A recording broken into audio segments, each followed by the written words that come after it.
문재인 정부 들어 서울 아파트 25평형 가격이 4억 5천만 원 올라 역대 정권 중 최고 수준인 것으로 나타났습니다. 이재용 삼성전자 부회장과 정의선 현대차그룹 수석 부회장이 2달 만에 다시 만나 차세대 모빌리티 분야의 협력을 논의했습니다.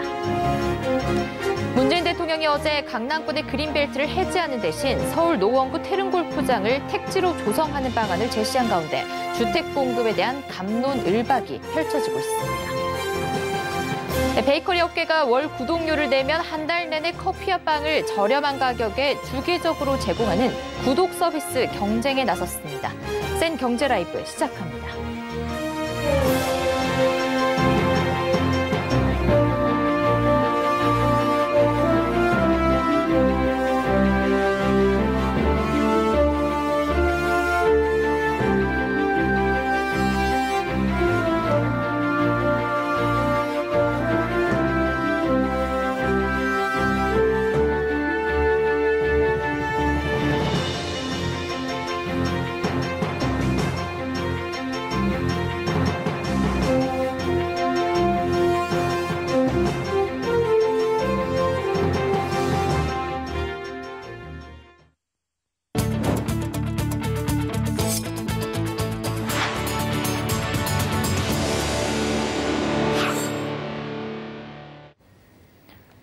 시청자 여러분 안녕하십니까? 센 경제 라이브 양한나입니다.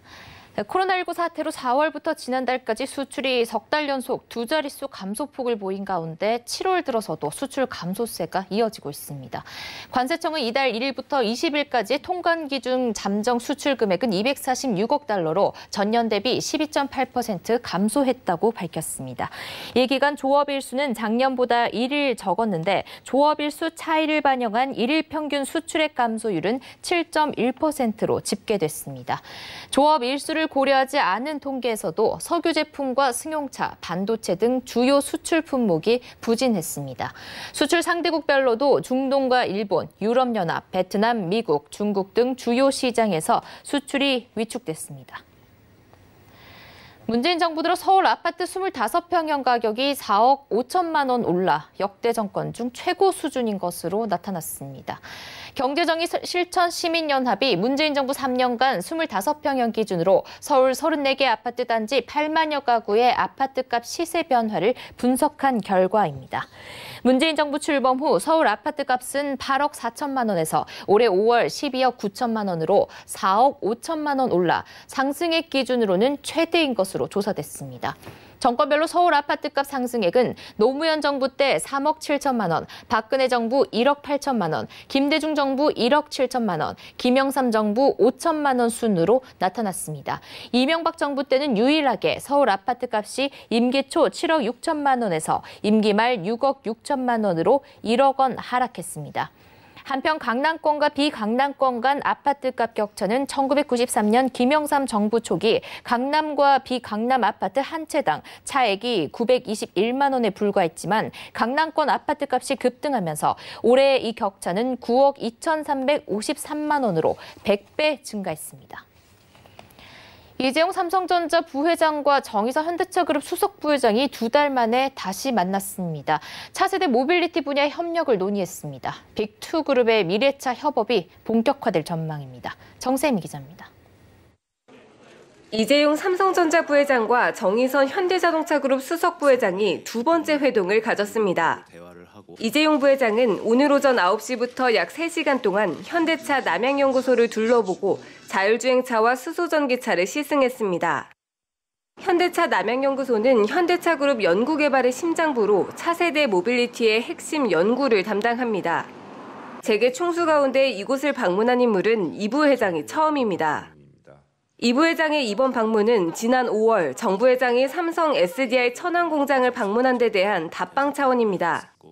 지난 5월 만남에서 정 부회장은 삼성 SDI 생산 라인 안내를 받은 뒤 전고체 배터리 등 차세대 배터리 현황과 사업 방향을 논의했습니다. 이번 남양연구소 방문에는 이 부회장 외에 김기남 부회장과 삼성 SDI 전영현 사장 등이 함께했습니다. 현대차에서는 정 부회장과 함께 서보신 상품 담당 사장, 박동일 연구개발 기획조정 담당 부사장 등이 이 부회장 일행을 맞이했습니다. 양사 경영진은 현대차그룹의 미래 신성장 영역에 대한 설명을 듣고 자동차 및 모빌리티 분야 협력 방안을 논의했습니다. 국내 1, 2위 그룹 총수들의 연이은 회동으로 양사의 미래 모빌리티를 위한 협력은 더욱 빨라질 전망입니다. 서울경제TV 정샘입니다. 작년 공급 과잉과 가격 하락으로 침체했던 반도체 시장이 올해 상반기 코로나19로 인한 비대면 경제 확산의 덕을 톡톡히 누렸습니다. 코로나19로 인한 재택근무와 온라인 교육, 화상회의 등이 활성화되면서 글로벌 데이터 센터용 서버와 PC, 노트북 수요가 크게 증가했기 때문입니다. 이달 초 2분기 잠정 실적을 발표한 삼성전자가 어닝 서프라이즈를 기록한 데 이어 삼성전자의 경쟁사인 글로벌 반도체 업체들도 시장의 예상을 뛰어넘는 매출과 영업이익을 기록했습니다. 세계 최대 파운드리 기업인 대만의 TSMC의 2분기 매출은 전년 대비 28.9% 늘었고 D램 판매 세계 3위 기업인 미국의 마이크론의 3월에서 5월 매출은 전년 대비 13.6% 올랐습니다. 특히 D램 점유율 4위인 대만의 난야 테크놀로지의 2분기 매출은 전분기 대비 14.4% 증가한 5억 5,900만 달러로 최근 5개 분기 중 가장 높은 수치를 기록했습니다.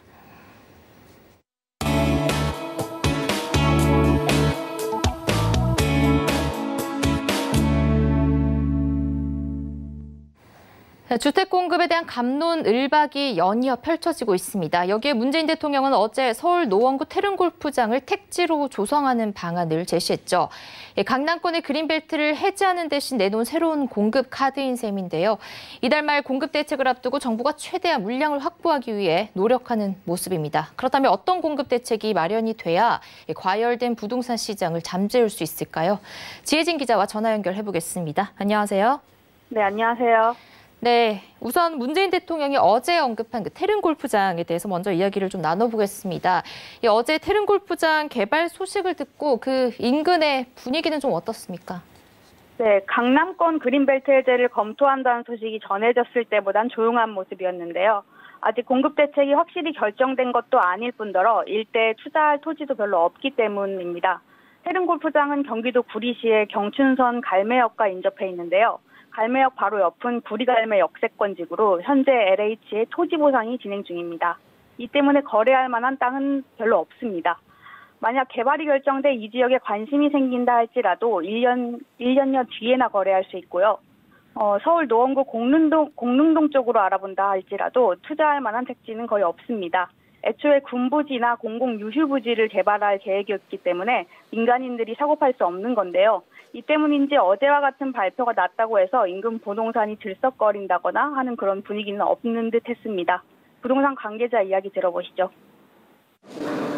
대략적으로 그 발표한 게 아니라 이제 뉴스가 나는데 된 건 하나도 없고요. 이쪽은 저희 이쪽은 이미 수용이었어요. 갈매 이쪽은 수용이 저쪽 길건너는 아파트를 다 지었잖아요. 여기 육사 골프장 앞쪽으로 갈매 쪽은 이미 3분 전 7월달 그 수용인연 발표가 났고 지금은 보상금이 나갔습니다. 네, 그럼 이 태릉골프장을 비롯해서 그 군부지 또 공공유휴부지를 택지로 개발을 하면 공급이 얼마나 될 수 있을까요? 네, 우선 태릉골프장은 1966년에 문을 연 서울 내 유일한 골프장인데요. 서울 지하철 6호선 허랑대역, 동화산역 등과 위치적으로 가깝고요. 전문가들은 태릉골프장 부지의 육군사관학교 부지까지 합치면 150만 제곱미터 수준으로 약 2만 가구가 들어설 수 있을 것으로 내다봤습니다. 말씀드렸듯이 이 골프장 부지는 경기도 구리시의 경춘선 갈매역과도 인접해 있는데요. 갈매지구엔 약 6,400여 가구가 들어설 예정이니 이곳까지 합치면 일대에 3만 가구를 공급할 수 있는 셈입니다. 전문가들의 반응은 강남권 그린벨트를 해제한다고 했을 때와 비슷했습니다. 단기적으로는 효과가 있을 거라는 겁니다. 국유지를 활용하기 때문에 공급 속도가 빠를 것이고 시장 안정 효과도 곧바로 나타날 수 있을 거란 설명인데요. 다만 충분한 공급을 할 수 있느냐, 장기적인 수요를 충당할 수 있느냐에 대해선 회의적인 시각이 있었습니다. 비판적인 목소리도 있었는데요. 태릉골프장 역시 개발이 제한된 곳으로 그린벨트라는 주장입니다. 이와 관련한 청와대 청원이 오늘 올라오기도 했고요. 청원자 같은 경우는 태릉골프장은 반세기가 넘는 동안 서울의 녹지 공간으로 유지되어 왔다며 앞으로도 녹지 공간으로 보존돼야 한다고 주장했습니다. 서울의 귀한 녹지 공간을 집값 안정이라는 단기적인 목표 때문에 개발하는 건 무리가 있다는 견해입니다. 이뿐만 아니라 시민단체는 오늘 부동산 정책의 문제임에도 무책임하게 미래 세대를 위한 그린벨트 해제를 거론한 것에 대해 정부가 사과해야 한다며 청와대 분수광장 앞에서 기자회견을 열고 태릉선수촌 등 개발제한구역 개발에 반대했습니다. 물론 반대로 집값 안정이 시급하니 이렇게라도 공급을 확대해야 한다고 말하는 전문가들도 있었습니다. 태릉골프장 이외에도 서울 내에서 발굴할 수 있는 택지로는 서울시가 소유한 서울무역 전시컨벤션센터나 삼성동 서울의료원 강남분원부지 등이 꼽힙니다. 하지만 마찬가지로 이렇게 발굴하는 방식의 공급은 일회적이라는 단점이 있는데 급한 대로 이들 부지를 개발할 것이냐 아니면 장기적인 공급 대책을 마련할 것이냐는 이달 말 나오는 대책을 보면 알 수 있을 것 같습니다.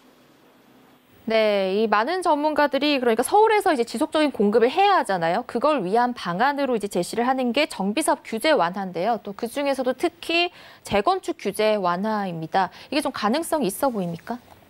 네, 시장에서나 전문가들 사이에서나 가장 필요성이 크다고 언급되는 것 중에 하나가 정비사업 규제 완화입니다.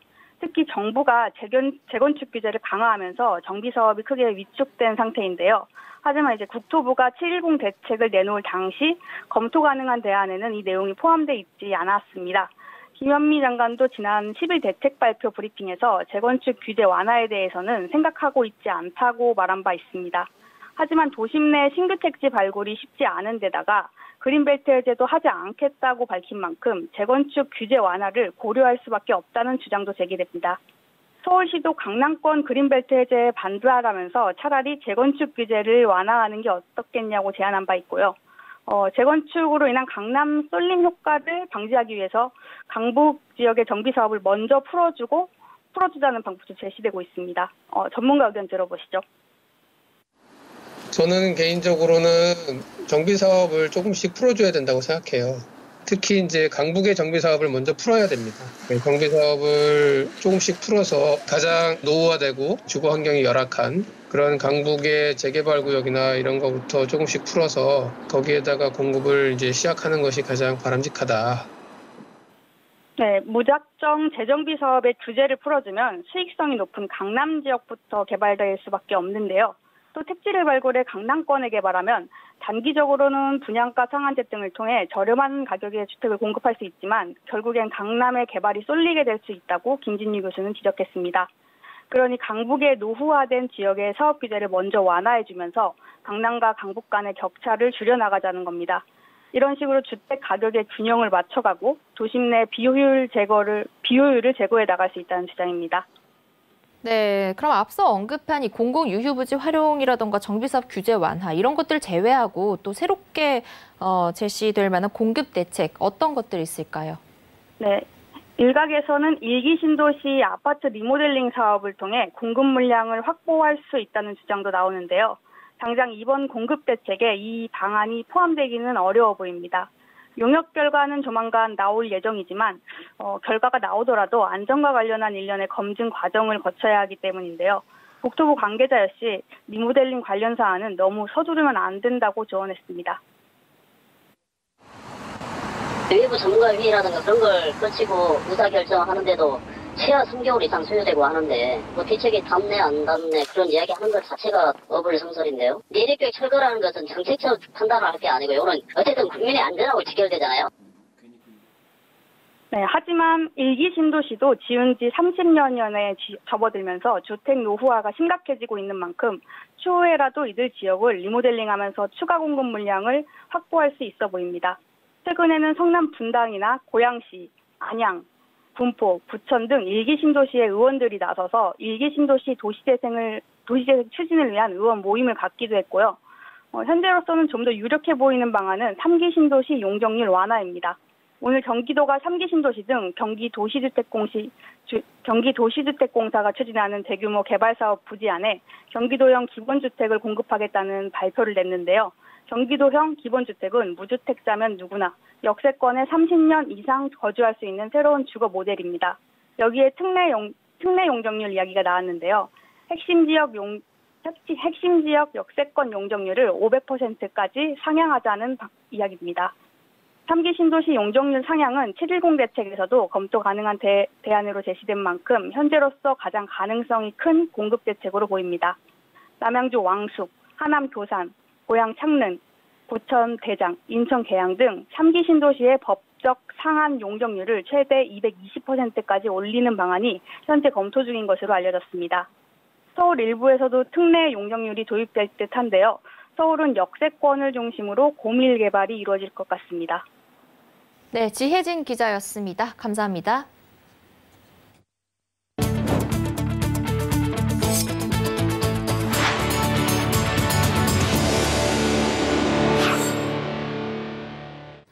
정부가 주요 경제단체와 함께 핵심 경제협력국인 베트남과 중국에 대한 전세기 특별 입국을 추진합니다. 코로나19 사태로 인해 세계 각국의 입국 제한 조치가 장기화하는 상황에서 현지 사업 추진에 차질을 겪는 기업들의 애로사항을 해소하기 위한 조치입니다. 베트남 특별입국은 총 1,646개 기업의 필수 인력 3,016명과 기업인 및 주재원 가족 937명 등 총 3,953명 규모로 추진됩니다. 이는 코로나19 확산 이후 단일 국가로는 최대 규모의 특별 입국입니다. 중국에 대한 중소, 중견기업의 전세기 특별 입국은 이번이 첫 사례로 오는 23일 7개사의 159명이 광둥성으로 출국합니다. 이번 특별 입국은 정부 부처와 대한상공회의소, 한국무역협회, 코트라 등 경제단체가 긴밀히 협력한 끝에 성사됐습니다. 프로포폴을 불법 투약한 혐의로 재판에 넘겨진 장영신 애경그룹 회장의 셋째 아들 최승석 전 애경개발 대표이사가 법정에서 혐의를 모두 인정했습니다. 최 전 대표는 간단한 피부 미용 시술 등을 받는 것으로 꾸며 프로포폴을 투약하고 이를 은폐하기 위해 진료기록부를 거짓으로 작성하게 한 혐의를 받고 있습니다. 문다혜 기자입니다. 최승석 전 애경개발 대표이사가 법정에서 향정신성 수면마취제인 프로포폴을 불법 투약했다는 혐의를 모두 인정했습니다. 최 전 대표는 장영식 애경그룹 회장의 셋째 아들입니다. 최 전 대표 측 변호인은 21일 오전 서울중앙지법 형사 9단독 정종고 판사 심리로 열린 첫 공판에서 공소 사실에 대해 모두 인정하고 범행을 자백한다고 밝혔습니다. 최 전 대표 역시 변호인과 의견이 같냐는 재판부의 물음에 네라고 짧게 말했습니다. 최 전 대표는 2017년 9월부터 지난해 11월까지 서울 강남구 소재 한 성형외과에서 총 103회에 걸쳐 프로포폴을 불법 투약한 혐의로 기소됐습니다. 그는 간단한 피부 미용 시술을 받는 것으로 꾸며 시술과 무관하게 프로포폴을 투약한 것으로 드러났습니다. 또한 불법 투약 사실을 은폐하기 위해 병원을 찾은 적 없는 지인들의 인적사항을 병원장 A씨 등에게 건네 투약 내용을 분산 기재하게 하는 등 90회에 걸쳐 진료기록비를 거짓으로 작성하게 한 혐의도 받고 있습니다. 1994년 애경그룹에 입사 후 2005년 애경개발 대표로 부임한 최 전 대표는 지난해 11월 검찰 수사를 받으면서 회사 경영에서 물러났습니다.